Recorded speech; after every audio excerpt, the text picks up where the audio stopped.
এই 1850 পৃষ্ঠার ক্লাসে বসে হুজুর বলছেন আর আমি লেখছি।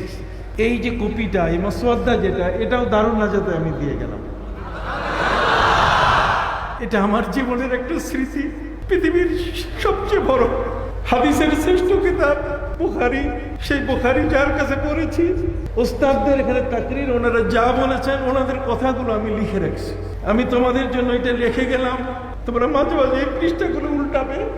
আল্লামা নিয়াজ মখদুম খোতানি রহমতুল্লাহ আলাইহি, তিনি হলেন উপমহাদেশের শ্রেষ্ঠতম একজন মুহাদ্দিস। আমি তার ক্লাসে বসে আজকে আমি বুখারীর সবককে খুব আনন্দের সাথে নিয়ে এসেছি। আমার এই বুখারীর উপরে এমফিল হয়েছে, এমফিলের কপিটা নিয়ে আসছি। আর সিয়াসেতার মধ্যে যেহেতু তিরমিজিও আছে, ইমাম বুখারী থেকে 6 জন হাদিস